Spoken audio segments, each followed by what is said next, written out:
Assalamualaikum warahmatullahi wabarakatuh. Telah sampai kepada saya sebuah video di mana Maulana Ehsan cuba untuk mewajarkan, cuba untuk menjustifikasikan amalan istighasah yang ini meminta tolong daripada orang yang sudah meninggal dunia dalam kuburnya itu ya. Video ini agak panjang sebab video Maulana Ehsan sendiri sudah pun 9 minit.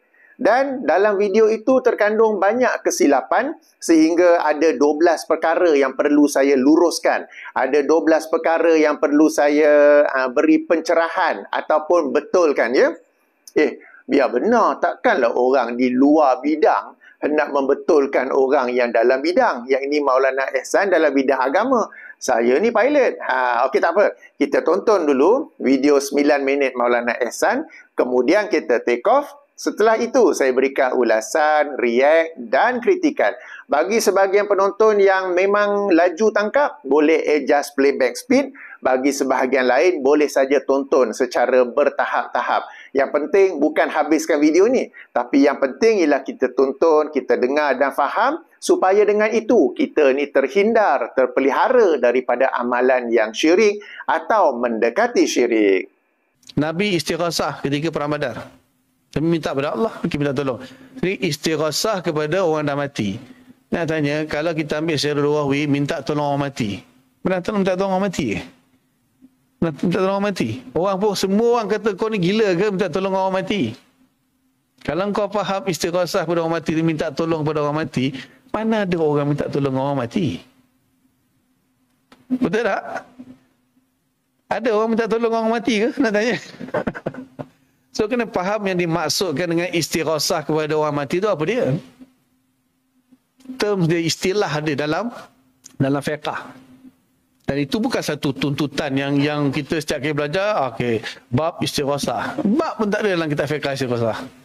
Kebanyakan amalan istighasah ni dibuat oleh orang sufi. Lalu bila benda tu berlaku, orang akan tanya kepada ulama, boleh ke istighasah ni? Baru ulama kata, okey, apakah yang dimasukkan istighasah? Luratan ialah meminta tolong. Okey. Secara istilah ialah kita meminta tolong kepada seorang wali Allah, misalnya tak kira nabi ke, wali ke, orang yang soleh, supaya mereka memohon kepada Allah bagi pihak kita untuk mendapatkan sesuatu hajat misalnya. Mana kita dah buat kan, kau tolong minta kat bos kau boleh tak aku nak ni ya. Sama je dia punya psikologi dia. Maksudnya kita minta dekat Allah direct. Itu satu memang dianjurkan, tak ada siapa pun yang larang. Sekarang ni bila kita minta tak dapat. Minta tak dapat. Aduh macam mana ni ya. Try lah tolong pergi ya Syekh Abdul Qadir Jalani, tolong minta ke Allah. Tolong minta kepada Allah supaya Allah perkenankan hajat aku. Lepas tu dia petikai kepala. Itu masalah isu. Dia dengar ke dalam kubur tu. Dia furuk-furuk dia lah. Kenapa kau tak minta kepada hidup? Saya nak tanya siapa sini wali besar, saya minta tolong. Tolong doakan saya untuk Allah. Semua tu zaman sekarang tak ada wali lah. Susah dah zaman sekarang nak cari. Maksudnya nak cari orang yang macam Syekh Abdul Qadir Jalani itu dah payah dah. Nak cari ulama-ulama yang macam dulu dah tak ada dah. Sultanul Ulama, apa gelaran-gelaran kan. Sultanul Aulia, maknanya orang yang memang disepakati akan dia punya kewalian dia, kewarakan dia. So kita pergi dengan i'tiqad, bila kita bercakap dengan kubur tu, adakah suara kita didengar? Dia bagilah dalil yang kamu tidak boleh memperdengarkan orang di kubur. Masalahnya benda tu mustahil akli ke? Mustahil akli ke? Jadi itu panjang lagi lah pembahasan. Misalnya isu orang dalam kubur dengar ke tak dengar tu, itu nombor dua. Kita orang yang akidah dia betul, kita kata benda ni harus kita bercakap. Sebenarnya hakikat yang mendengar siapa? Allah. Kita cakap itu pun sebenarnya sebagai satu wasilah saja. Bila kita kata wahai Syekh Abdul Qadir Jalani, minta tolong boleh tak? Kau tolong minta dekat Allah untuk aku supaya tunaikan hajat aku. Sekarang Allah dengar tak? Orang tu bercakap dengan kubur Allah, dengar ke tak dengar? Dengar tak dengar? Syekh Abdul Qadir dengar tak dengar? Hukum akli kata harus boleh dengar dan boleh tak dengar. Tapi hakikatnya dia mendengar atau tidak, kita manalah tahu. Sebab ada dalil-dalil yang menunjukkan mana orang bercakap dengan orang kubur. Tapi kita dengar kan, Bukhari kata kan, dia dengar tapak kaki orang yang hantar kubur. Tapak kaki dia dengar bercakap, tak dengar. Betul tak? Kalau dalam orang dalam kubur tadi, dengar derapan tapak kaki orang yang menghantar dia pergi kubur balik. So sekarang ni orang kita talqin misalnya, dia dengar tak dengar? Imam Sakhawi, anak murid Ibn Hajar sekalian, mengarang satu kitab tentang talqin hadis-hadis. Okey, walaupun hadis tu kita tahu tak berapa, tak kuat sangat kesahihan dia, tapi sabit benda tu. Jadi bila kita berdasarkan hadis tadi, maknanya orang dalam kubur mendengar derapan tapak kaki, so orang kalau talqin dengar. Benda tak bukan mustahil akli, dan Allah Taala boleh memperdengarkan kalau Allah nak, betul. Kalau Allah tak nak, kita mana tahu, kita cakap je. Tapi sekurang-kurangnya ketika kita cakap tu Allah dengar. Allah mesti dengar. Oh, dia mengajuk lah ni. Dia minta kat aku tak bagi. Dia pergi kat wali aku. Dia pergi kat wali aku, so minta tolong wali aku, minta kat aku. Allah tahu tak? Itu je dia punya psikologi dia. Dia minta, wahai saudara, tolonglah. Tolong apa? Tolong minta kepada Allah supaya Allah tunaikan hajat aku. Aku dah minta dekat Allah, Allah tak layan. Mungkin aku banyak dosa kot. Tak apalah, kau tolong mintalah. Kau wali kan. Itu je dia punya psikologi dia. Salah. Kat mana syirik ni? Syirik, kita pun kata kalau orang tu beriktikad, Syekh Abdul Qadir Jalani ke siapa ke wali, lalu bahkan even Nabi SAW pun, kalau boleh bagi manfaat mudarat, kafir. Kita pun sepakat kafir. Sebab kafir tu pada i'tikad dia. I'tikad bahawa makhluk Nabi sekalipun boleh bagi manfaat mudarat, memanglah kafir. Siapa yang i'tikad macam tu? Jadi siapa yang i'tikad yang akan bagi manfaat mudarat? Allah. Tidak ada selain Allah yang boleh manfaat mudarat, yang menunaikan hajat, semua Allah. Tapi sekarang kita guna perantara. Ada yang tawassul. Tawassul dia lain sikit. Dia minta pada Allah tapi dia sebut kan, ya Allahumma inna nas'aluka wa natawassalu ilaika bi nabiyyikal amin. Ini beza sirat tawassul dengan sirat istighazah. Istighazah ni yang paling berat sebab dia minta direct kat orang tu. Wahai Syekh Abdul Qadir Jalani, ya kau nak apa? Lari confirm ni. Itu yang wahai tolonglah, madad kan, istilah-istilah dia. Tolong apa? Tolonglah minta kat Allah supaya Allah perkenalkan hajat kami, itu je. Kalau tolong, kau tolonglah aku minta hajat, kata, woi aku dah mati, mana boleh tolong kau. Betul tak? Kalau dia yakin kata Syekh Abdul Qadir yang boleh tolong dia bagi manfaat, bagi mudarat, memang syirik. Kita pun kata syirik. Mana kita minta tolong, lepas tu orang yang tak tahu kaifiat jangan buat. Tak pernah pun kita fiqh ajar kan, cari istighazah. Ini soalan ditanya bila ada orang yang buat istighazah, terutamanya ulama, maka ditanya, boleh ke istighazah? Ulama jawab. Kalau dia istighazah dengan i'tikad bahawa yang bagi manfaat mudarat adalah Allah, dia hanya gunakan wali itu sebagai perantara saja, maka dibenarkan. Dia tu dengar dalam kubur, tu ada dalil dengar derapan tapak kaki. Kalau derapan tapak kaki dia boleh dengar, takkan suara tadi dengar.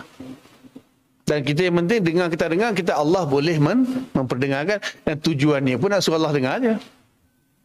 Betul? Jadi kalau faham bab istighazah, saya tak ada masalah. Nak kafur syirik kan bukan atas dasar istighazah. Kalau dasar istighazah ni engkau hai minta tolong kat mak kau, minta tolong kat kawan kau, kafir lah. Kalau istighazah pun kau tak faham, kau nak hukum kata istighazah tu kafir kan. Engkau pun tak ada manusia yang tak pernah istighazah dalam hidup dia. Tolong aku jawab boleh tak? Istighazah lah tu. Secara lugatan bahasa. Kalau istilahan, kena faham tu apa maksud istighazah. Secara apa yang kita ulama kita hukumkan, kalaulah istighazah itu dia memohon kepada wali itu, mohon pertolongan kepada wali itu supaya wali itu minta tolong kepada Allah untuk dia, itu tak apa. Kalau dia kata supaya wali itu sendiri tolong dia, orang gila manalah nak minta tolong kepada wali itu tolong dia? Orang dah mati boleh bangun tolong ke? Logiknya kalau minta tolong orang dalam kubur, apa logik dia? Nak suruh orang tu keluar dari kubur. Okeylah aku keluar kubur, kau korek-korek nanti aku keluar bertolong kau. Macam tu. Tak ada orang fikir macam tu. Bila orang minta tolong dekat dalam tu, maknanya dia minta tolong tu supaya orang tu tolong minta tolong ke Allah. Macam manalah dalam mati nak tolong? Kan?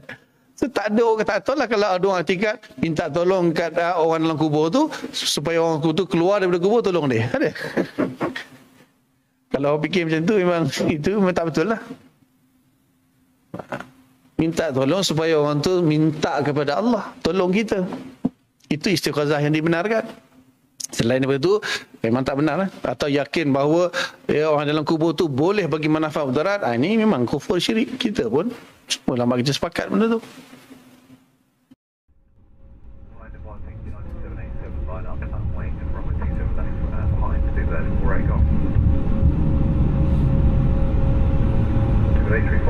November Bravo 3 departure. November Bravo 3, thank you. 676, line hold at November Bravo 3. November Bravo 3, keep at 676.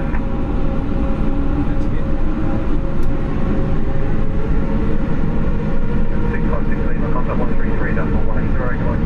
133.180, skip at 656, bye-bye.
Baiklah, kita sudah pun mendengar apa yang diperhujahkan oleh Maulana Ehsan. Ulasan pertama tentang definisi istighasah itu ya.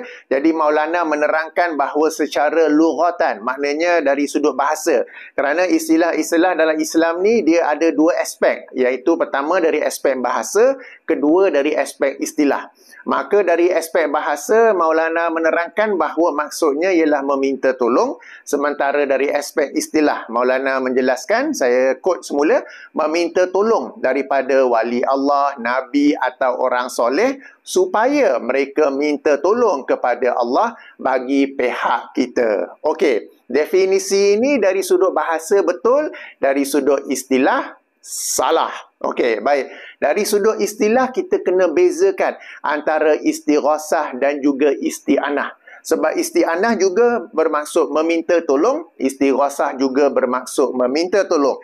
Jadi apa beza kedua-duanya? Dari sudut bahasa sama, meminta tolong. Dari sudut istilah, isti'anah ialah meminta tolong biasa-biasa, yang kita doa hari-hari biasa-biasa tu. Sementara istighasah ialah meminta tolong apabila dalam suasana terdesak, suasana tertekan, suasana under pressure, suasana urgent, dan mengharapkan hasil yang segera.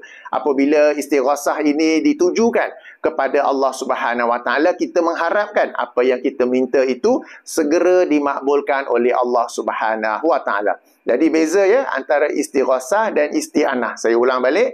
Isti'anah ialah meminta tolong biasa-biasa yang kita biasa doa dalam solat ke, selepas solat ke, yang hari-harian tu. Sementara istighasah pula ialah meminta tolong apabila dalam keadaan terdesak, tertekan, terhimpit, atau orang putih sebut ada urgency, under pressure, dan kita mengharapkan hasil yang segera. Apakah dalil bahawa istighasah bermaksud sedemikian dalam konteks istilah, dalam aspek istilah? Kita boleh rujuk contohnya dalam Al-Quran. Contoh yang pertama, sila rujuk surah Al-Qasas, surah yang ke-24, ayat ke-15. Sebagaimana yang saya tunjukkan, perhatikan yang saya gariskan merah itu, fastaghasahu. Okey, ayat yang ke-15 ini menerangkan bagaimana apabila Nabi Musa masuk ke satu bandar, lalu dia melihat ada dua orang yang sedang, ataupun dia mendapati ada dua orang yang sedang bergaduh, satu di pihaknya, satu lagi di pihak musuh. Maka orang yang di pihaknya itu fastaghasahu, meminta tolong dia untuk melawan musuh itu.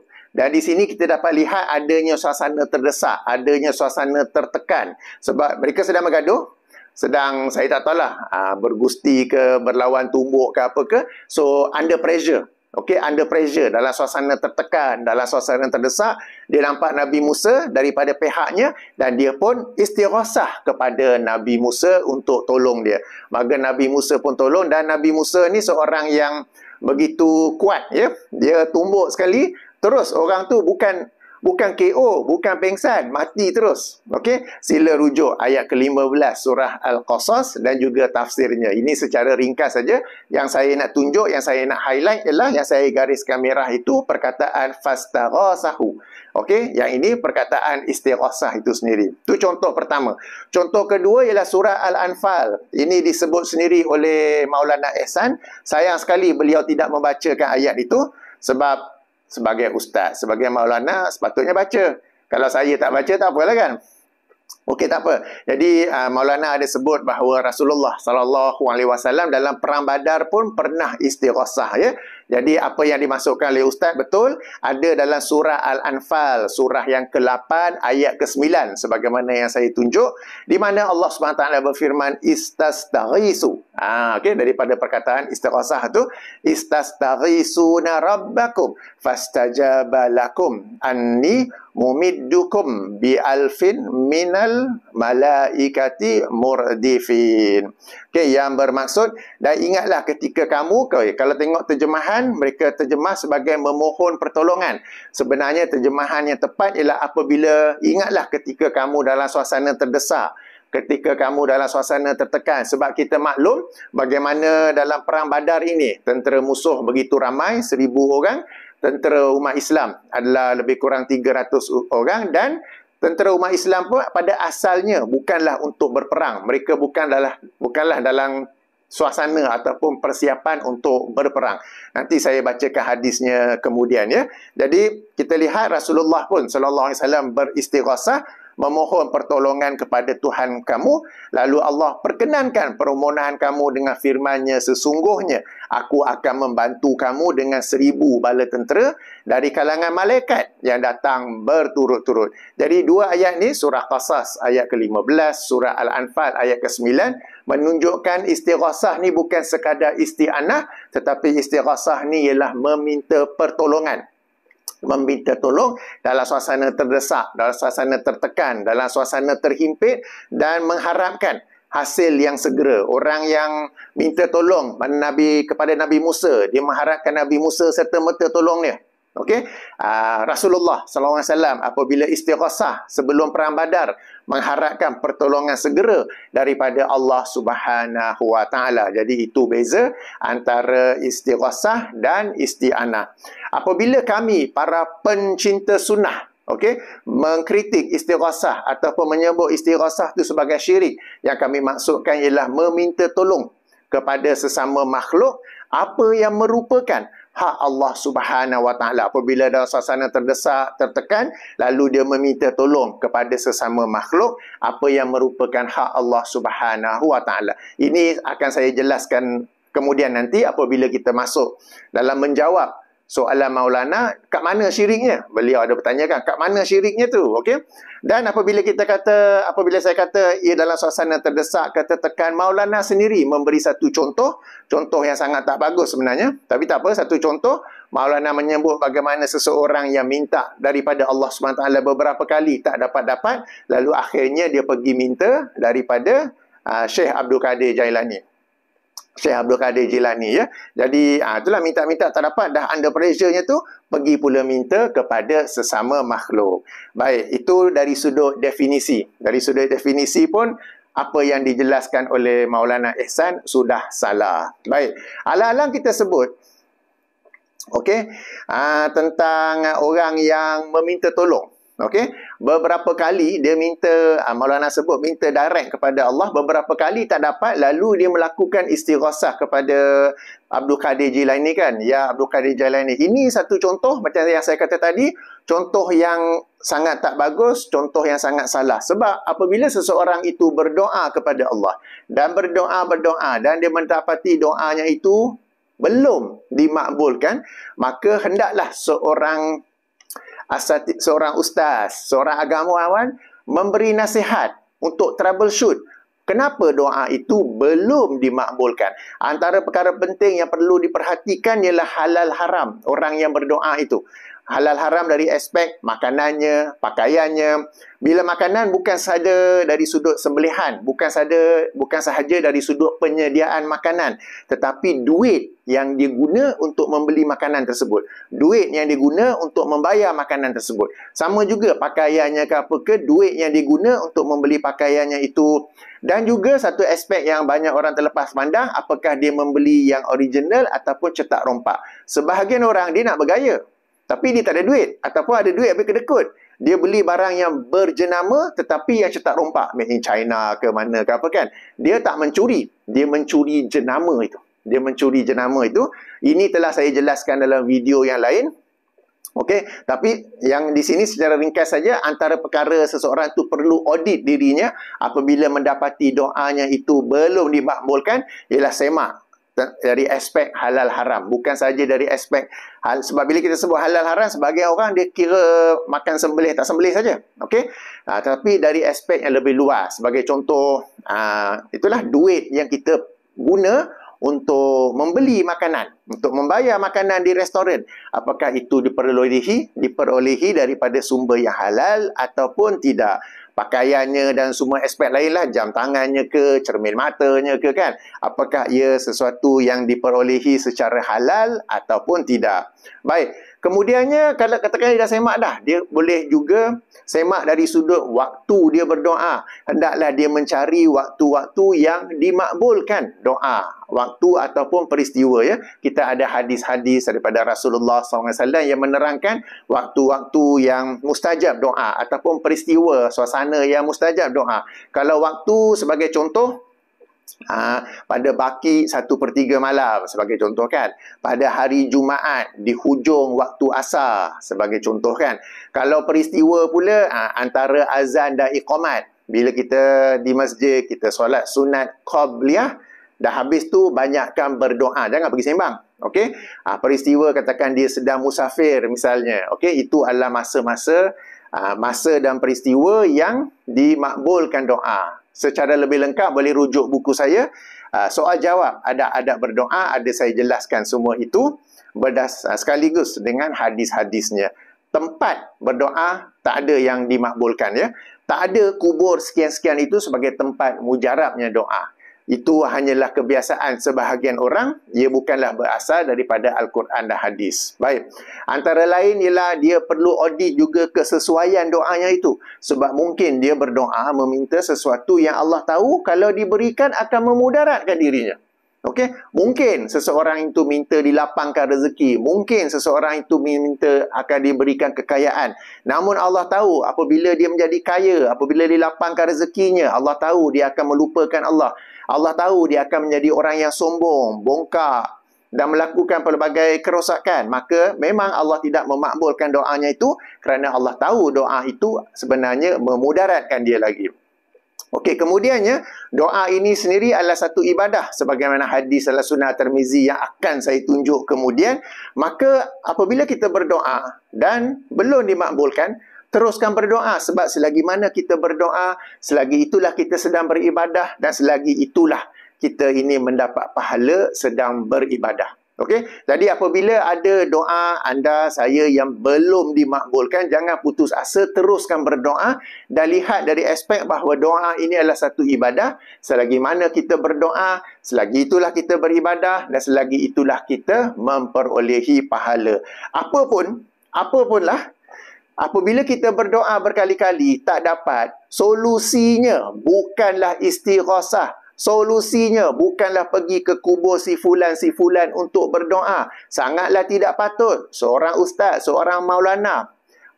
Saya tahu walaupun contoh, tapi bagilah contoh yang tak apa. It is a very bad example yang tidak sepatutnya datang daripada seorang agamawan, daripada seorang maulana ya, untuk istighasah pula. Apabila saya ulangi ya, apabila kita doa-doa tak dapat-dapat lagi, ada beberapa perkara yang kita boleh semak, yang kita boleh audit untuk kita tahu kenapa doa kita itu belum dimakbulkan. Okey, jadi itu ulasan yang kedua ataupun kritikan yang kedua ya. Baik. Yang ketiga, Okey, yang ketiga, Maulana menyebut, saya nukil semula, masa kini sudah tiada wali Allah untuk minta doakan.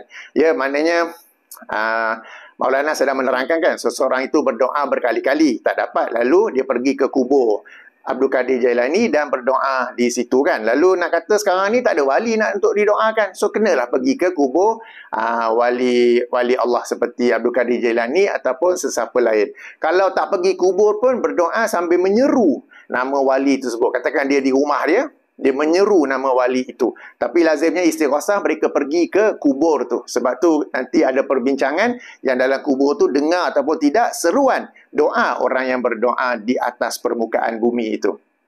Okey, baik. Ini sekali lagi satu perkara yang sangat dikesali sebab bila kita lihat orang, sebab macam bila kita nampak video tu, Maulana macam tunjuk yang di kalangan yang hadir di majlis ilmunya itu, dah tak adalah wali untuk kita minta doa kan. Para penonton yang dirahmati Allah, kita hendaklah tahu bahawa wali Allah menurut definisi Al-Quran ialah orang-orang yang beriman dan yang bertakwa. Apakah dalilnya? Dalilnya ialah surah Yunus, surah ke-10, ayat 62 dan 63. Di mana Allah SWT berfirman, Ala inna awliya Allahi la khawfun alaihim walahum yahzanun. Ketahuilah, ingatlah, sesungguhnya wali-wali Allah itu tiada kebimbangan kepada mereka dan tiada pula mereka bersedih hati. Bimbang ini perkara yang akan datang. Sedih pula perkara yang telah berlalu. Wali-wali Allah ni dia tidak bimbang apa yang akan berlaku, dia tidak sedih apa yang sudah berlaku. Okey, siapakah wali-wali Allah ni? Aulia ni plural kepada wali. Jadi siapakah wali-wali Allah ini? Allazi, ayat seterusnya, allazina amanu wa kanu yattaqun, iaitu orang-orang yang beriman dan yang bertakwa. Ataupun terjemahan situ, selalu bertakwa. Sesiapa yang beriman dan bertakwa kepada Allah SWT, mereka itulah wali Allah. Lagi bagus iman seseorang itu, lagi bagus takwa seseorang itu, itulah wali Allah yang lebih baik. Dan kalau kita nak minta mereka tolong doakan, boleh saja. Ini masuk dalam bab bertawasul kepada orang yang masih hidup. Yang ini meminta orang soleh yang masih hidup untuk tolong doakan kita. Kita pun doa, kita pun minta orang soleh yang masih hidup untuk turut mendoakan kita. Para penonton yang dirahmati Allah, orang soleh, orang yang beriman bertakwa ni tak semestinya ustaz, tak semestinya ustazah, tak semestinya mufti, tak semestinya orang-orang agama. Sebab kita ni ada salah faham. Orang yang berpakaian agamanya makam tinggi, martabat tinggi. Tak semestinya begitu. Ada di kalangan mereka sebaliknya.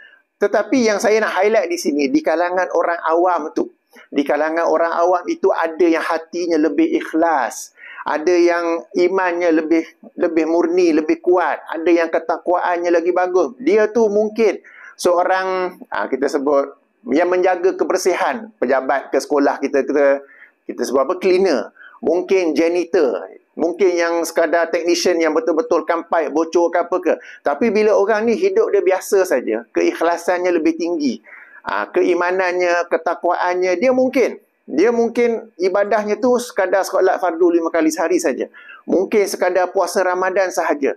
Tapi disebabkan dirinya sangat tenang, sangat relax, dan tak ada orang memusuhi dia, dia pun tak ada memusuhi siapa-siapa. Boleh jadi orang itulah sebenarnya wali Allah yang lebih tinggi kedudukannya di sisi Allah. Orang yang lebih bagus imannya, lebih bagus takwaannya daripada so and so yang dinobatkan sebagai wali. Ingat ya, orang-orang yang disebut sebagai wali-wali tu, tak ada siapa pun, Allah SWT tak pernah pun kata mereka tu walinya. Orang-orang yang menjadi pengikutnya yang sendiri nobat, sendiri angkat jadi naik pangkat. Allah SWT dalam Quran dan hadis tak pernah menerangkan syekh ni ke syekh itu ke ialah wali Allah. Hanya orang-orang yang mengikutinya yang menobatkannya sebagai wali Allah. Jadi kan, kita ni nak minta, ni saya pun kadang-kadang bertawasul dengan orang soleh yang masih hidup. Kesolehan tu saya tak ukur dengan pakaian agamanya tu. Tak. Kadang pakaian agama itulah, kadang ya, bukan semua, kadang yang paling banyak bid'ahnya, yang paling banyak khurafatnya, yang paling banyak disrespect kepada Rasulullah sallallahu alaihi wasallam. Mereka itulah orang terakhir yang saya nak jumpa. Tapi ada di kalangan orang pakai biasa-biasa, t-shirt biasa-biasa, biasa saja. Tapi mereka itulah orang yang tinggi imannya, yang bagus takwaannya, yang merupakan wali Allah yang kita boleh bertawasul dengan minta dia tolong doakan juga bagi pihak kita. Okey? Dan kemudian ada juga ibu bapa kita sendiri. Kadang-kadang orang muda ni ada apa-apa urusan, ada apa-apa hajat, dia rasa dirinya hebat. Alah, takkanlah bapa aku kat kampung tu pakai keng pelikat, baju tak pakai, duduk lepak saja. Kalau doa Allah nak makbulkan. Takkanlah mak aku yang sekian-sekian tu kalau doa nak makbulkan. Okey, sama-sama kita maklum hadis Rasulullah SAW yang dikeluarkan oleh Imam Abu Daud dalam sunannya, hadis nombor 1536. Juga dikeluarkan oleh Imam At-Tirmizi dan lain-lain, di mana Rasulullah SAW bersabda, salasu da'awatin mustajabatun la syakka. Tiga orang yang berdoa yang mustajab la syakka, yang tak ada syak, tak ada ragu laginya. Pertama, la syakka fihinna, tak ada keraguan padanya, tak ada keraguan tentang mustajabnya doa mereka itu. Pertama apa? Da'awatul walidi, doa ibu bapa, doa orang tua. Dan Allah dan Rasulullah SAW dalam hadis ni tak pula sebut doa ibu bapa yang bertakwa, doa ibu bapa yang wali Allah, doa ibu bapa yang sekian-sekian martabat makam tinggi. Tak, asalkan dia ibu bapa dan dia berdoa. Okey, itu yang pertama. Yang kedua, wa da'watul musafirin, dan doa orang yang musafir. Wa da'watul mazlumi, dan doa orang yang dizalimi. Kita maklum kan? Jadi kita ada ni tak payah pergi ke kubur. Tak payah pergi ke kubur. Kita boleh saja telefon ke, WhatsApp ke ibu bapa kita di kampung mana dan minta tolong doakan. Okey. Jadi sekali lagi sangat dikesali apabila Maulana seperti ataupun seolah-olah merendahkan hadirinnya tu. Padahal bagi saya lah satu sikap yang dikesali. Orang yang duduk di meja penceramah itu di sisi Allah tidak semestinya lebih baik, lebih tinggi daripada orang yang duduk di lantai. Satu perkara yang para penceramah ni kena ingat, adanya mereka dijemput ke sana kemari, okey, untuk memberi ceramah, untuk menyampaikan kuliah agama, tidaklah menjadikan mereka itu dalam markam, dalam kedudukan yang lebih tinggi di sisi Allah daripada orang yang duduk di lantai yang mendengar apa yang mereka cakap itu. Jadi tak boleh nak kata yang di lantainya itu tak ada lagi wali Allah dan kena pergi ke kubur pula untuk minta wali Allah itu doakan dia. Boleh saja di kalangan orang awam yang tersangat awam, yang kita tak expect, tetapi mereka itulah apabila berdoa Allah SWT dengar dan segera makbulkan. Baik, itu ulasan yang ketiga. Semua ni Maulana cerita semata-mata untuk mewajarkan beristighasah kepada orang mati. Baik, tadi itu yang ketiga. Baik, ulasan yang keempat. Baik, okey, Maulana menerangkan bahawa istighasah inilah amalan orang sufi. Ia bukanlah sesuatu yang dianjurkan, bukanlah sesuatu yang diajar dalam kitab-kitab fiqh. Jadi kalau nak tahu tentang istighasah ni, tanyalah ulama sufi. Okey, di sini saya nak bagi kredit ataupun pujian kepada Maulana kerana tidak menyandarkan amalan istighasah ini kepada Rasulullah SAW. Istighasah dalam erti kata seperti yang didefinisikan sendiri oleh Maulana, yang ini berdoa kepada orang mati, berdoa kepada wali, orang soleh atau nabi yang sudah pun mati.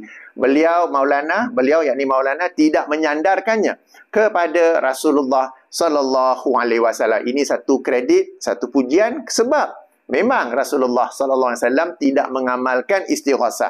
Kalau kita mempelajari sirah Rasulullah SAW, kita maklum baginda beberapa kali ataupun banyak kali berada dalam suasana tertekan, terdesak, terhimpit, di mana kalaulah berdoa kepada orang mati itu adalah sesuatu yang dianjurkan, sesuatu yang boleh, ya harus sajalah, taklah dianjurkan, ya harus, sudah tentu terlebih tentu, sudah pasti terlebih pasti. Baginda orang yang pertama melakukannya, didengar oleh sahabat, sahabat akan meriwayatkannya dan sampai kepada kita dalam hadis-hadis yang sahih. Sebagai contoh, tadi perang Badar kan, baginda SAW beristighasah kepada Allah Subhanahu Wa Taala. Baginda tidak beristighasah kepada para nabi atau rasul. Sebagai contoh, apabila menghadapi peperangan, baik perang Badar ke perang Uhud ke perang Khandaq ke apa-apa, baginda sallallahu alaihi wasallam tidak beristighasah kepada Nabi Sulaiman. Kita tahu Nabi Sulaiman antara mukjizat beliau ialah diberikan kawalan, diberikan kemudahan mengawal jin dan juga mengawal angin. Antara mukjizat Nabi Sulaiman kan, boleh-boleh saja Nabi Muhammad Rasulullah sallallahu alaihi wasallam berdoa kepada Nabi Sulaiman agar dihantarkan jin untuk tolong sama lawan musuh, ataupun dihantarkan angin. Nabi Sulaiman boleh kawal angin. Angin tu tiup kepada musuh saja. Ribut pasir, sandstorm kan, kepada musuh saja, kepada bukan orang Islam. Boleh saja kan? Baginda sallallahu alaihi wasallam tidak melakukannya. Sebaliknya baginda beristighasah kepada Allah Subhanahu wa taala. Okey. Jadi saya ulangi ya. Rasulullah sallallahu alaihi wasallam sendiri dalam sirah baginda, dalam usaha dakwah baginda, memang berhadapan dengan beberapa atau mungkin banyak juga suasana terdesak, tertekan, terhimpit. Lalu baginda beristighasah bukan kepada mana-mana makhluk, tetapi kepada Allah Subhanahu wa taala. Boleh saja baginda beristighasah kepada mana-mana nabi dan rasul, kemudian membuat alasan, saya minta saja, lalu kemudian Allah yang makbulkan kepada nabi itu untuk menghantarkan jin dengan angin. Boleh saja kan? Okey, baik. Menariknya, apabila Maulana menyebut orang-orang sufi yang amalkan istighasah, perasan tak orang sufi ni, dia ni macam ada lesen lain, macam ada satu lesen istimewa, ataupun ada tauliah, ataupun kalau kita kerja airport kan, macam yang first class ke VIP tu, dia ada lorong immigrationnya sendiri. Dia ada lorongnya tu sendiri, yang dia boleh buat amalan-amalan yang berbeza daripada Rasulullah SAW, berbeza daripada salafus soleh, dan berbeza daripada umat Islam secara umumnya. Siapa yang bagi lesen ni kepada orang sufi? Why is it that kalau orang sufi saja zikir mereka berbeza? Kalau orang sufi saja zikir mereka Allah, Allah, Allah. Bila kita tegur kitik, apa yang orang jawab? Ulama-ulama sufi membenarkannya. Ulama-ulama sufi mengharuskannya. Sejak bila ulama sufi ni ada satu lesen, ada satu tauliah, ada satu keizinan, ada satu paskat yang berbeza daripada, bukan daripada orang awam tau, daripada Rasulullah sallallahu alaihi wasallam, daripada para sahabat Abu Bakar, Umar, Uthman, Ali, Ahlul Bait dan semua salafus soleh.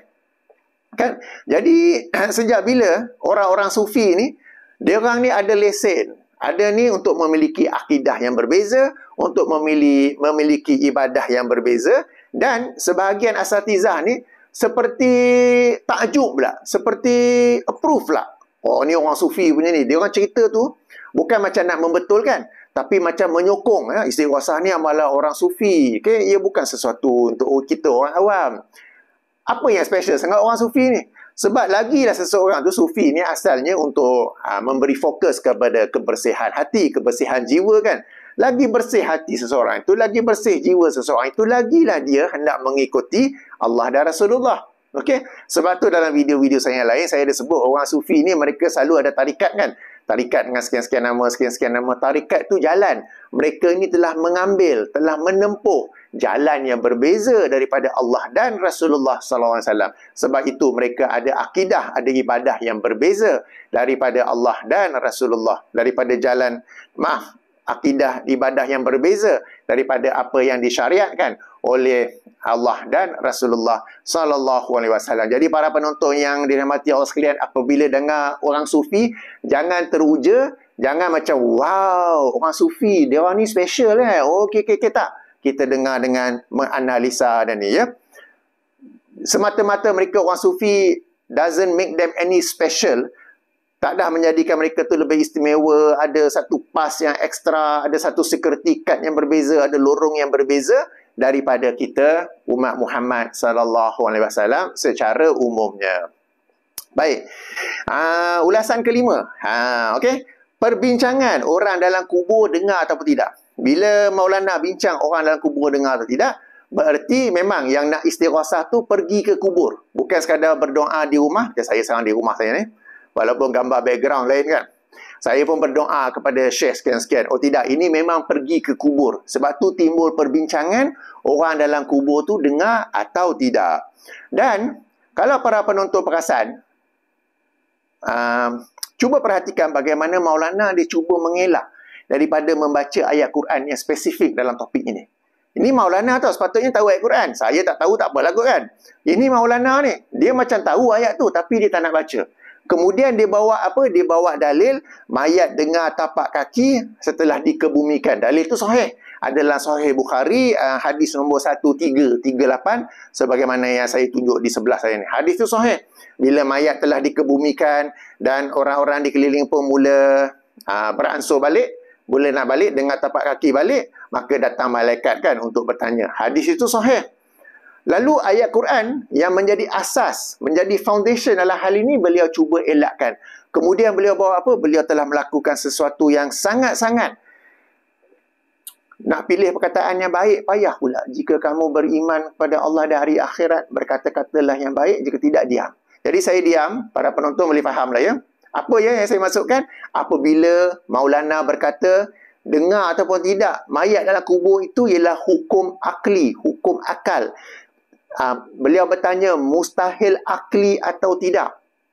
Maulana, kita sedang bincang alam barzah. Kita sekarang ni di alam dunia.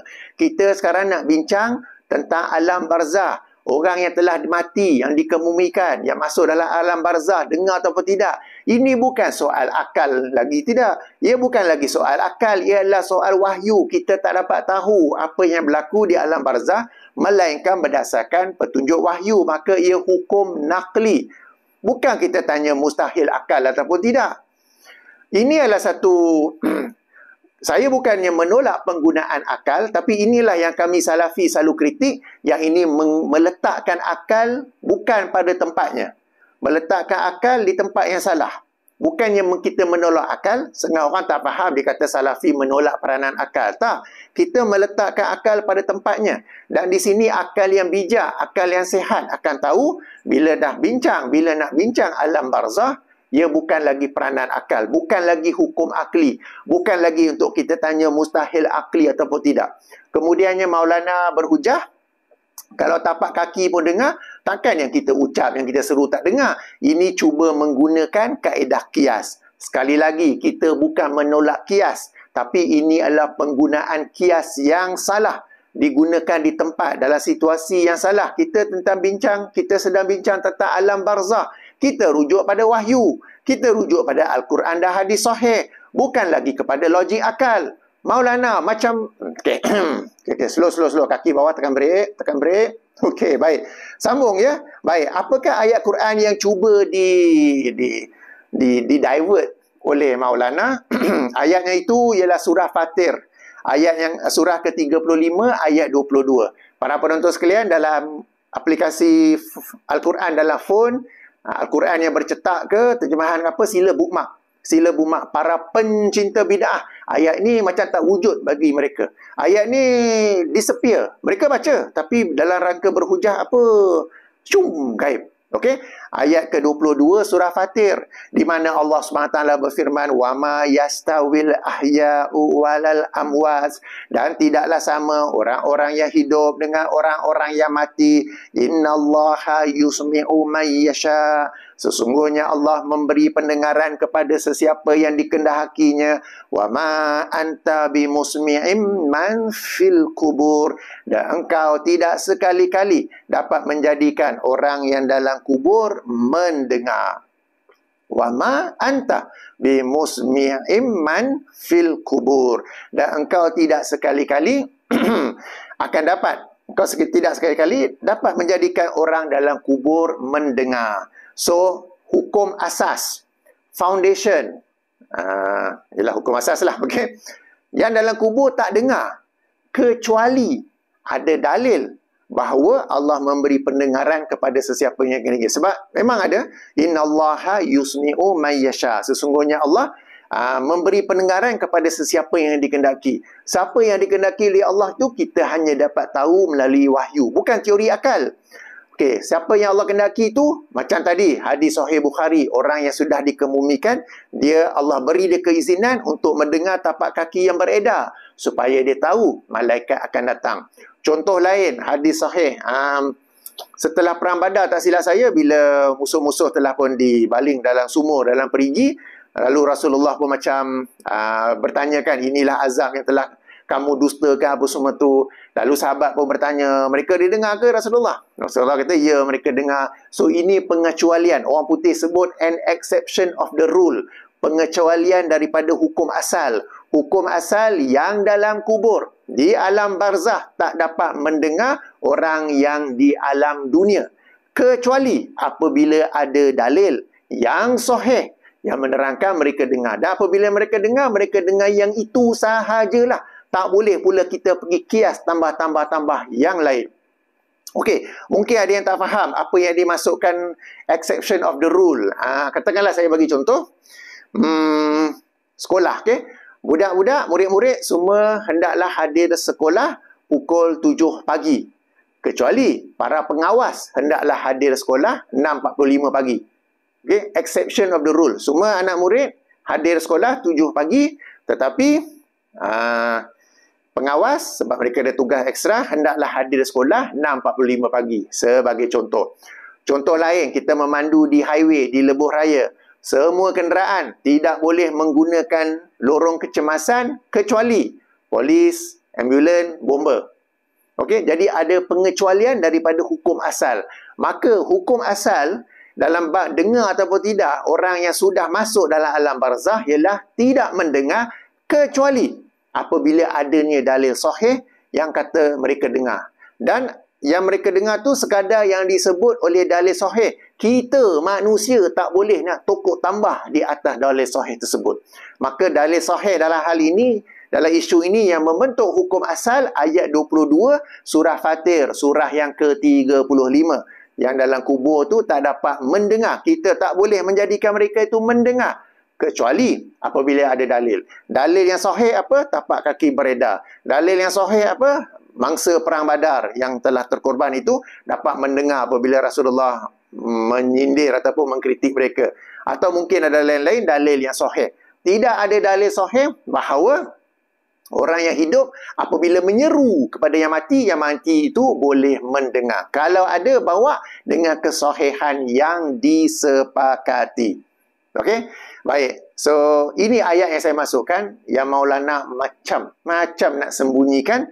Lalu dia guna teori akal untuk dikiaskan kepada tapak kaki orang yang beredar setelah perkebumian. Satu sikap, satu perbuatan yang sangat dikesali daripada seorang Maulana. Sebab kalau orang biasa-biasa terlupa ayat Quran, tak apalah. Tapi Maulana kita dengar ataupun yang saya dengar, macam beliau tahu ayat ni tapi tak nak sebut. Lalu beliau menggunakan hadis Sahih Bukhari itu dan dikiaskan. Kalau tapak kaki pun dengar, takkanlah kita cakap, kita seru tak dengar. Oh, no. Alam barzah kita tak guna lagi akal. Baik, alright. Kemudian dari situ beliau bawa pula atau masuk pula dalam isu talqin, ya, dan ini menjadi ulasan saya yang ke-6. Okey, talqin Maulana sendiri sebut tak berapa kuat atau hadis lemah. Yang saya tahu Ustaz Iqbal Zain cerita hadis tu dhaif jiddan. Dalam video saya sebelum ni kan, bila saya react kepada Mufti Pulau Pinang tentang Nabi tak sempat membuat amalan sunat, jadi Ustaz Iqbal Zain menukil daripada Al-Imam Al-Hafiz Ibnu Hajar Al-Asqalani rahimahullah bahawa hadis talqin itu dhaif jiddan. Alright, so Maulana pula dalam video tadi kita dengar tak berapa kuat, hadis lemah. Tapi yang menarik tu bila dah cerita tak berapa kuat, hadis lemah, kemudian Maulana kata apa? Tetapi sabit. Sabit apa benda?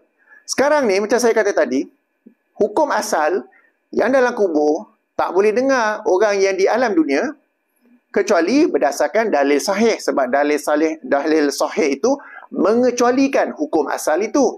Sekarang ni ada hadis yang tak berapa kuat, yang Maulana sendiri kata lemah, yang sebenarnya dhaif jiddan, tapi sabit. Sabit apa benda? Ini yang kita faham. Okey. Payah sebenarnya nak buat video react dan supaya menjaga perkataan baik-baik saja. Saya marah bukan sebab Maulana pinjam duit saya tak bagi balik ke, bukan sebab Maulana kata apa-apa tentang saya ke, bukan sebab Maulana pergi cala kita saya ke, tak. Kita sayang agama kita ni. Kita nak orang-orang yang diberi kepercayaan untuk menyampaikan agama, menyampaikannya secara amanah, secara jujur. Dah cerita hadis dhaif jiddan jadi tak berapa kuat, lemah. Tetapi sabit. Kemudian ayat Quran yang ayat 22 surah Fatir tak baca langsung. Dan bagi orang awam, mungkin macam, yelah kan. Tapi, kan. Okey, baik. Ulasan ketujuh. Ulasan ketujuh, Maulana sebut ya, kita bercakap, yang ini kepada ahli kubur, hakikatnya yang mendengar ialah Allah. Meskipun ahli kubur tak pasti dengar ataupun tidak. Aduhai. Jadi, apa yang Maulana cuba berhujah, okey, meskipunlah, kononnya bagi beliau, orang dalam kubur tu dengar tak dengar, kita 50-50. Tapi yang confirm, yang pasti, yang hakikatnya Allah mendengar. Bila saya dengar Maulana berhujah sedemikian, saya tertanya, kalau yang confirm, yang hakikatnya Allah mendengar, kita serulah Allah Subhanahu Wa Taala, kita doalah kepada Allah Subhanahu Wa Taala. Kenapa pergi doa kepada orang dalam kubur yang menurut Maulana 50-50 dengar ataupun tidak? Bukankah satu, nak sebut bodoh tak boleh pula, bukankah sesuatu yang sangat tidak bijak? Kita tahu yang sebenar-benarnya mendengar ialah Allah Subhanahu Wa Taala, lalu kita abaikan Allah, kita seru kepada orang dalam kubur yang kita 50-50 dengar atau tidak. Bagi saya confirm tak dengar sebab ada dalilnya. Okeylah, bagi Maulana 50-50 sebab beliau 50-50 agaknya lah kan. Tapi kalau hakikatnya yang mendengar ialah Allah Subhanahu Wa Taala, yang pergi seru orang dalam kubur tu apa? Kan? Bukankah satu... Aduh, okey tak apa. Dan dalam hal ini, bukankah ada hadis yang kalau kita belajar hadis 40, hadis nombor 11 yang dihimpun oleh Imam An-Nawawi rahimahullah, juga dikeluarkan oleh, ataupun asalnya dikeluarkan oleh Imam At-Tirmizi dalam sunannya, hadis nombor 2518, di mana Rasulullah SAW bersabda, "Da'ma yaribuka ila ma la yaribuka." Tinggalkanlah apa yang meragukan engkau kepada apa yang tidak meragukan engkau. Fa inna sadqa tuma'ninatun wa innal kaziba ribatun. Kerana sesungguhnya perkara yang benar itu memberi ketenangan. Sementara sesungguhnya yang dusta itu, yang salah itu memberikan keraguan. Okey? Fa inna, kerana sesungguhnya as-sidqa, yang benar. Okey? Tuma'ninatun. Tuma'ninah kan, memberi kita ketenangan. Sementara sesungguhnya yang dusta itu memberi kita keraguan. So sekarang ini kita ada dua suasana. Allah SWT confirm dengar dan dan dengar apabila kita sedang berdoa pada saat itu. Okey, confirm. Dan Maulana juga sebut hakikatnya. Okey. Sementara yang dalam kubur tu dengar atau tidak, meragukan. Bukankah kalau tak hafal hadis pun kita tahu, tinggalkanlah yang meragukan kepada apa yang meyakinkan. Yang nak pergi doa pada dalam kubur, yang ragu-ragu dengar atau tidak, padahal kita tahu Allah yang dengar, kita doalah pada Allah. Okey? Dan sesungguhnya yang benar itu akan memberi ketenangan. Bila kita doa pada Allah, kita tahu Allah Maha mendengar, kita akan rasa tenang. Berbanding kalau kita sendiri buat alasan, kononnya yang dalam kubur tu dengar, dikiaskan kepada tapak kaki pun dia dengar. Padahal orang yang jujur, yang sehat hatinya, yang sehat akalnya, dia akan ragu-ragu macam lain macam ni. Alam barzakh kita tak pakai logik akal lagi dah.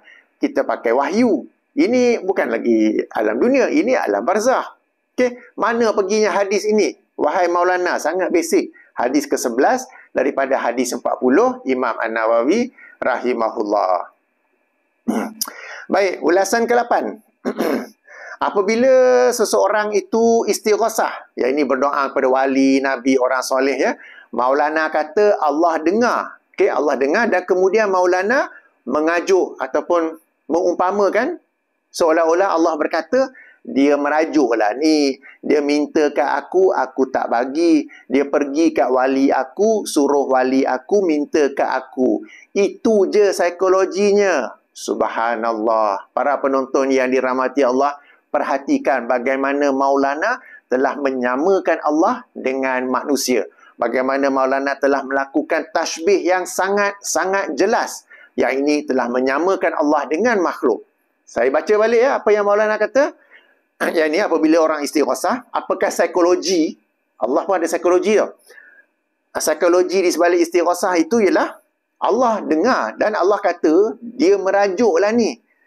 dia minta kat aku tak bagi. Dia pergi kat wali aku, suruh wali aku minta kat aku, itu je psikologinya. Seolah-olah Maulana ni telah menyamakan Allah dengan manusia. Manusia ni kalau saya boleh bagi contoh, anak lah minta kat ayah toy, mainan, ayah tak bagi. So anak pun guna psikologi, minta kat ibu, ibu pujuk kat ayah belikan toy. Itu sesama manusia. Allah SWT tidak seperti itu. Ataupun contoh lain, minta tender, minta projek daripada menteri besar kan. Minta direct satu projek, tender tak dapat. Lalu kita guna apa? Saya kenal adik ke abang kepada menteri besar.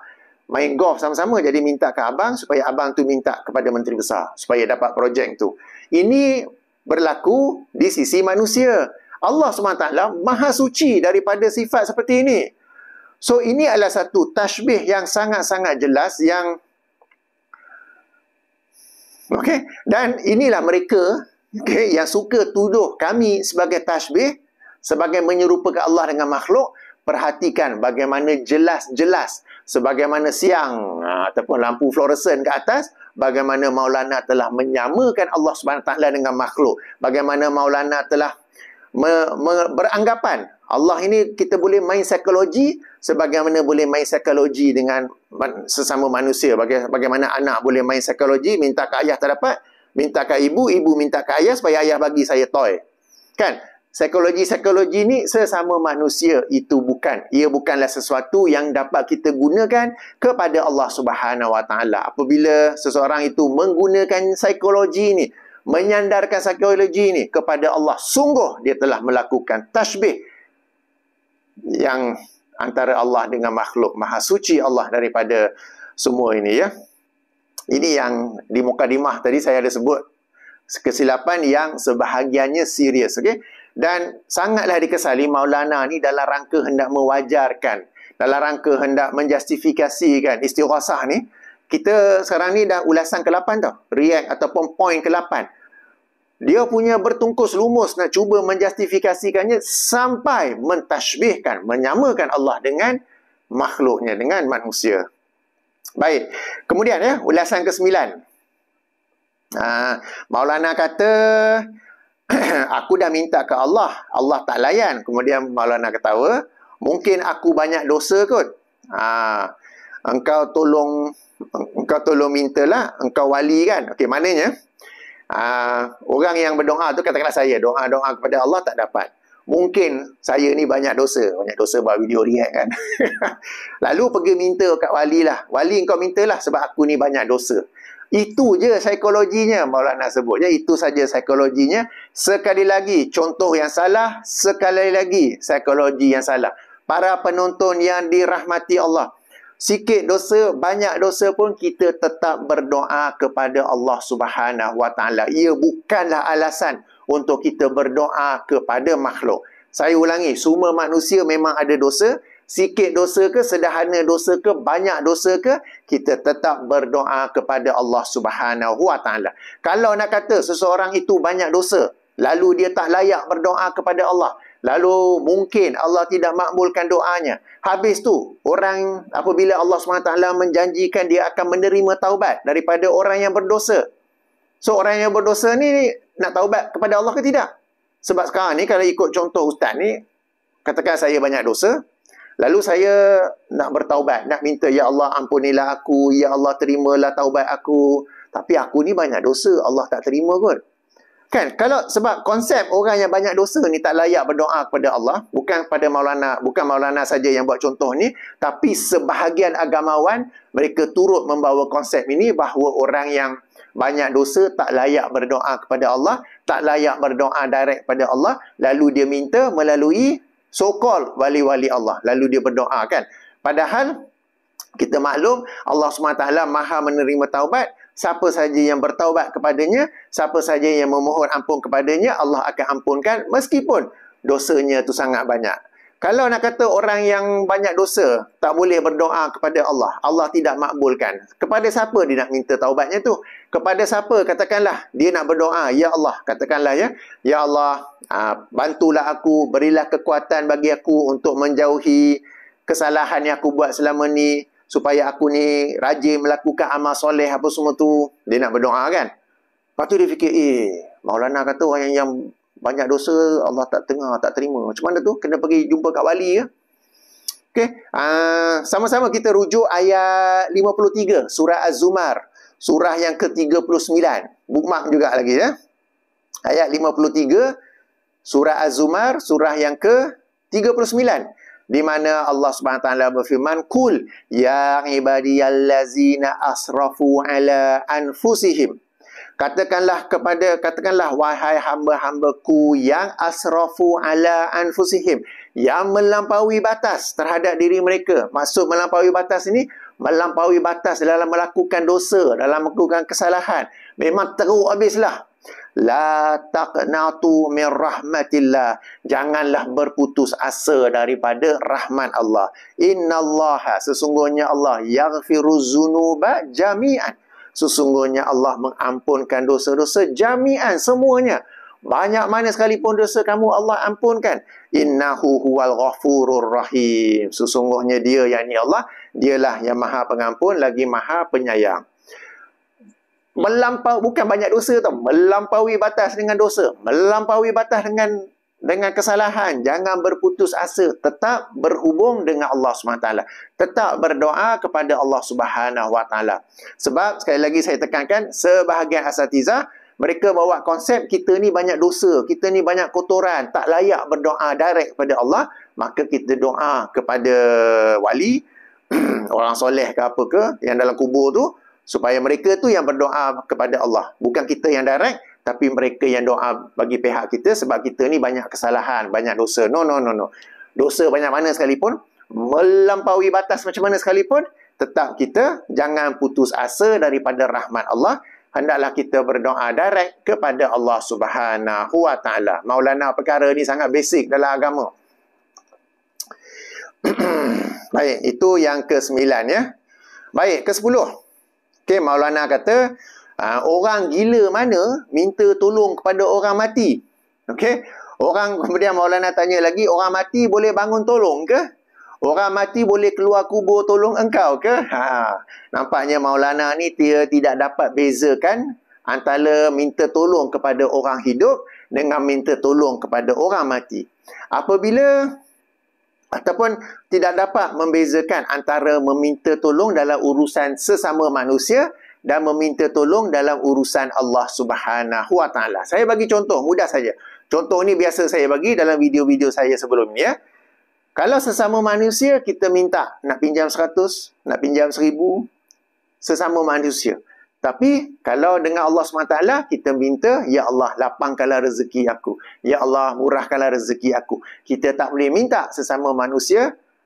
Katakanlah member kita Ahmad kan, Ahmad kau lapangkan rezeki aku. Tak boleh, sebab lapangkan rezeki ialah urusan Allah SWT. Jadi kita minta daripada Allah SWT. Contoh lain famous, apabila kita jumpa doktor. Bila kita jumpa doktor, kita minta dia rawat kita. Doktor, saya sakit perut, boleh tolong cek tak? Jangan minta kesembuhan. Sebab kesembuhan kita minta daripada Allah Subhanahu Wa Taala. Sama juga, kita buat salah sesama makhluk, kita minta maaf atas kesalahan itu. Tetapi dosa, kita minta keampunan daripada Allah Subhanahu Wa Taala. Jadi, apabila orang yang pergi berdoa kepada kubur, kepada warga kubur, tak kisahlah wali ke orang soleh ke apa ke, dia tak minta RM100, dia tak minta rawatan, dia tak minta perkara-perkara urusan manusia, dia minta apa yang merupakan urusan Allah SWT. Wahai Syekh, tadi Maulana sebut apa? Syekh Abdul Qadir Jilani kan? Okey. Sebelum tu ya, disclaimer, saya bukannya memusuhi Syekh Abdul Qadir Jilani, tapi banyak orang mempergunakan nama beliau untuk menjustifikasikan karut-marut yang mereka lakukan. Okey, saya bukan anti kepada Syekh Abdul Qadir Jilani. Okey, jadi bila ada orang pergi ke kubur mana-mana wali Allah, dia minta apa? Dia minta dilapangkan rezeki. Wahai Syekh, lapangkanlah rezekiku. Dia tak minta Syekh pinjam RM100. Apabila Maulana tanya orang gila mana, perkara pertama yang terlintas di kepala saya, minta maaf ya Maulana ni gila ke bodoh? Apabila orang pergi ke kubur mana-mana wali orang soleh minta, dia tak minta dalam urusan sesama manusia. Dia tak minta RM100. Dia tak minta rawatan. Dia tak expect pun tiba-tiba keluar daripada kubur tu. Yang doktor pakai apa nama tu? Stetoskop. Ke yang alat untuk ukur blood pressure ke termometer ke. Tak ada. Dia minta kesembuhan. Kalau tadi duit, dia bukannya expect RM100 keluar dari kubur. Dia minta dilapangkan rezeki. Dia minta diangkat malapetaka. Dia rasa hidup dia penuh bad luck apa kan. Dia minta diangkat malapetaka. Dia minta diturunkan hujan. Dia minta perkara-perkara yang sepatutnya diminta daripada Allah Subhanahu Wa Taala. Kalau kita sesama makhluk, kita minta kan, tolong angkat kerusi ke, tolong angkat meja ke, tayar saya pancit, tolong tukar ke. Kita tak minta daripada wali, orang soleh di kubur, tayar saya pancit, tolong tukar boleh tak? Kita angkat, tolong angkat semua malapetaka ni. Kalau dia rasa hidup dia banyak bad luck, apalah kan. Tak ada orang pun yang duk pergi doa kat kubur tu, yang harap orang tu keluar dari kubur tolong. Sebab dia sendiri minta daripada orang dalam kubur tu apa yang merupakan urusan Allah SWT, yang merupakan hak Allah SWT. Dia sendiri tak ada pun nak pergi minta urusan-urusan sesama manusia. Maulana ni okey, baik. Ulasan ke-11. Okey. Jadi Maulana kata, hari-hari minta tolong kepada mak engkau, kafirlah. Okey. Tak ada manusia yang tak pernah istighasah dalam hidupnya.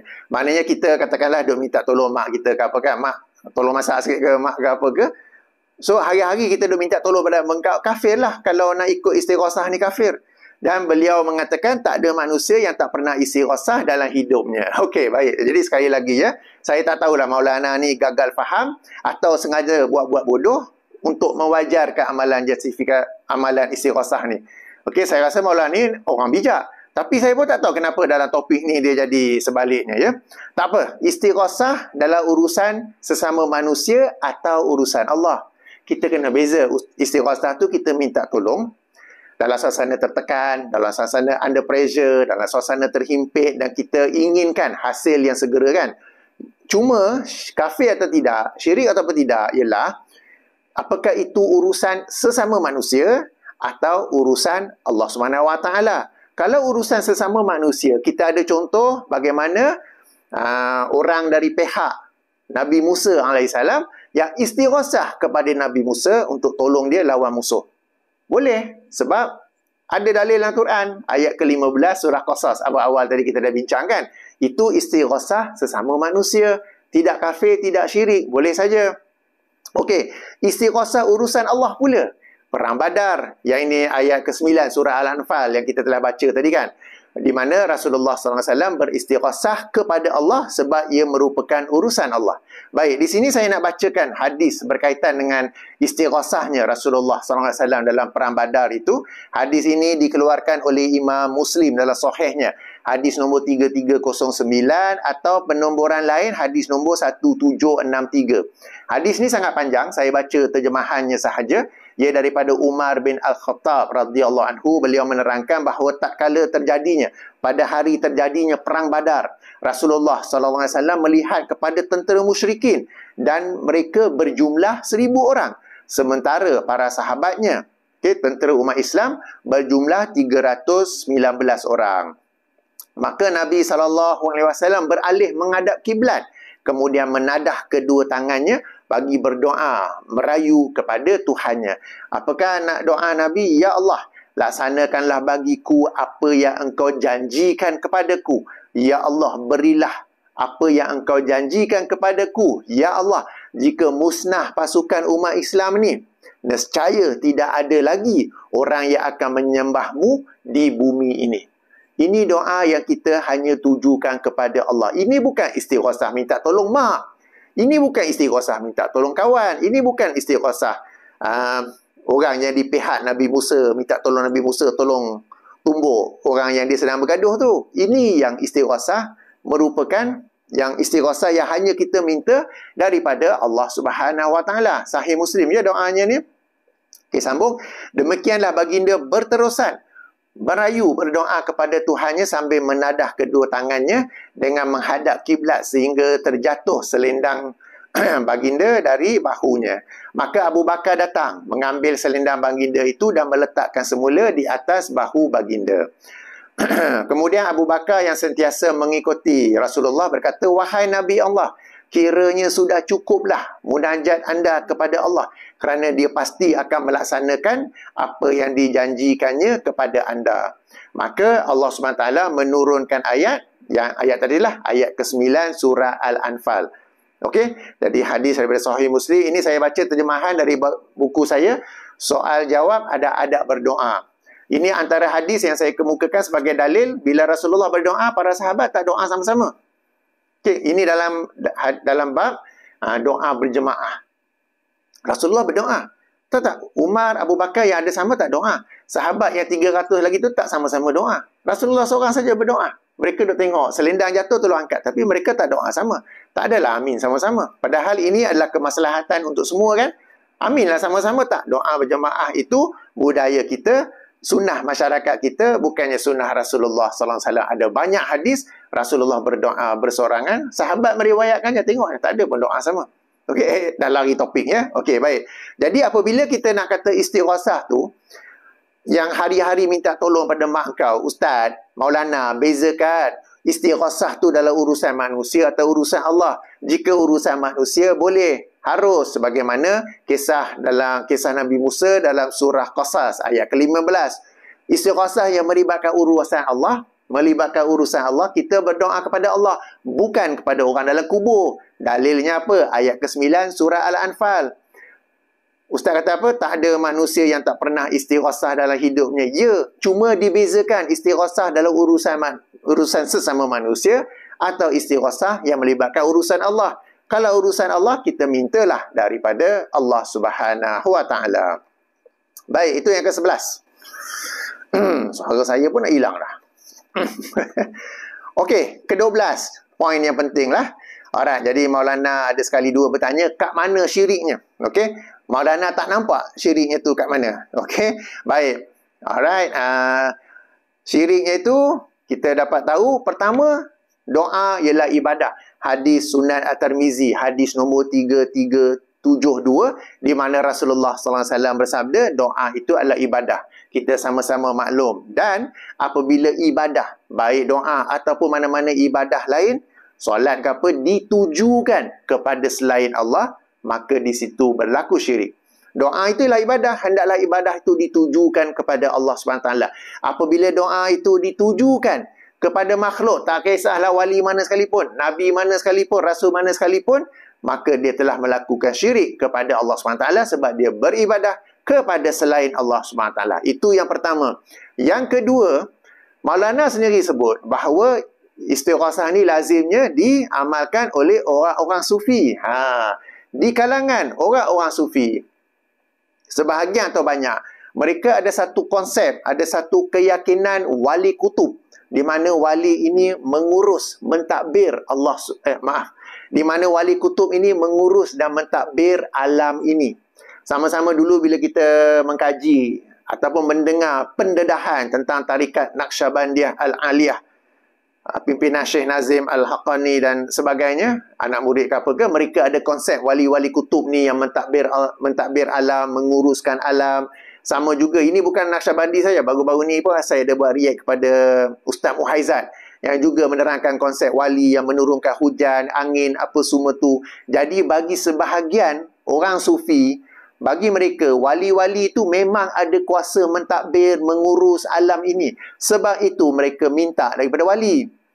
Tak ada mereka kata wali minta Allah, sebab mereka sendiri pada asalnya berkeyakinan wali itu ada kuasa untuk mentadbir alam ini. Dan dengan itu dapat memberi hajat mereka. Kadang yang mereka minta tu hujan. Yang mereka minta tu hujan sebab tanaman-tanaman perladangan pertanian mereka tak menjadi ke apa, buah-buah tak menjadi ke apa. Memang mereka itu minta sebab mereka berkeyakinan wali itu bukan sekadar wali-wali, bukan wali biasa-biasa, tapi wali kutub. Wali kutub, wali abdal yang mentadbir alam ini. Okey, tak apalah. Kita pergi pada teori yang dibawa oleh Maulana bahawa bila minta pada wali, wali itu minta pada Allah. Dan dengan itu Allah pun akan memakbulkan ataupun mendengar, sebab minta direct tak ada kan. Itu pun syirik, wahai Maulana. Itu pun syirik juga. Sebab ia dilakukan atas dasar keyakinan wali itu dapat mempengaruhi Allah Subhanahu Wa Taala, sama ada untuk memakbulkan atau tidak doa orang yang berdoa itu. Seolah-olah ataupun diyakini keputusan Allah dipengaruhi oleh walinya, sebab wali itu mereka anggap kekasih Allah Subhanahu Wa Taala kan. Maha suci Allah daripada apa yang mereka sekutukan. Apakah sekutu itu? Apakah syirik itu? Yang ini keyakinan adanya, wujudnya sesuatu atau seseorang selain Allah yang mempengaruhi keputusan Allah Subhanahu Wa Taala. Sebab para penonton yang dirahmati Allah, apabila kita mentauhidkan Allah dalam urusan doa ini, antaranya ialah Allah Subhanahu Wa Taala ada kuasa mutlak, keputusan mutlak untuk makbul, tak makbul, atau makbul dalam bentuk yang lain, makbul kemudian ke apa. It is 100% his prerogative. It is 100% his decision. He is not influenced by any other so-called wali-wali Allah. Okey, dalam bahasa Melayu macam mana? Apabila kita berdoa kepada Allah Subhanahu Wa Taala, Allah Subhanahu Wa Taala ada kuasa mutlak 100% untuk memakbulkannya ke, menangguhkannya ke, makbul dalam bentuk yang lain ke, atau apa-apa lain.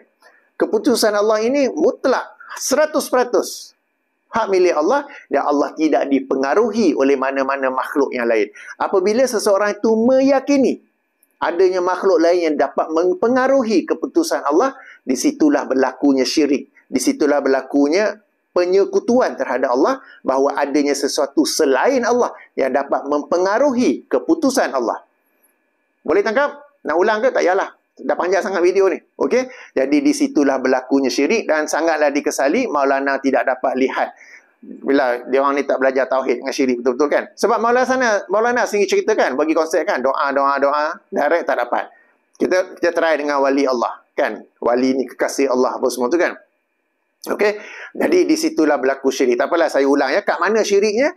Pertama ialah doa. Hadis Sunnah At-Tirmizi masyhur bahawa doa ialah ibadah. Apabila ibadah ditujukan kepada selain Allah, maka di situ berlaku syirik. Kedua, Maulana sendiri sebut bahawa istighasah ni lazim diamalkan oleh orang-orang sufi. Di kalangan orang-orang sufi, mereka ada konsep, ada keyakinan wali abdal, di mana bukan wali abdal, wali kutub.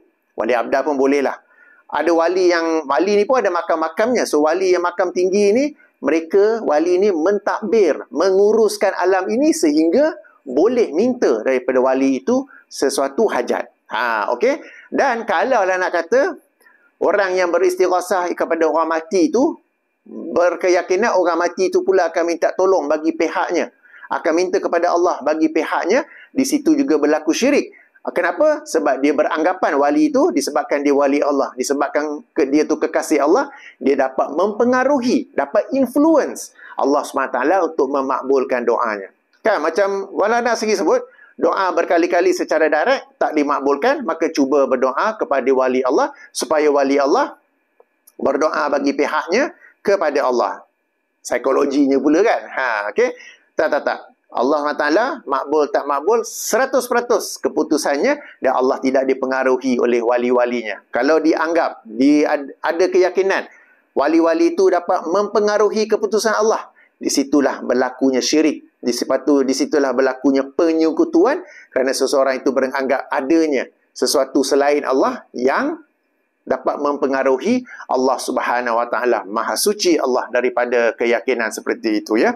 Baik. Memang panjang pun video ni. Okay? Jadi kesimpulannya para penonton, kesimpulannya senang saja. Seorang pendakwah yang sebenar, seorang ulama, seorang ustaz, pewaris Nabi, dia akan ajak orang kepada mentauhidkan Allah SWT dalam semua aspek, dan dia akan cuba membasmi, menjauhi syirik dalam semua aspek. Meskipun yang samar-samar, meskipun yang kecil.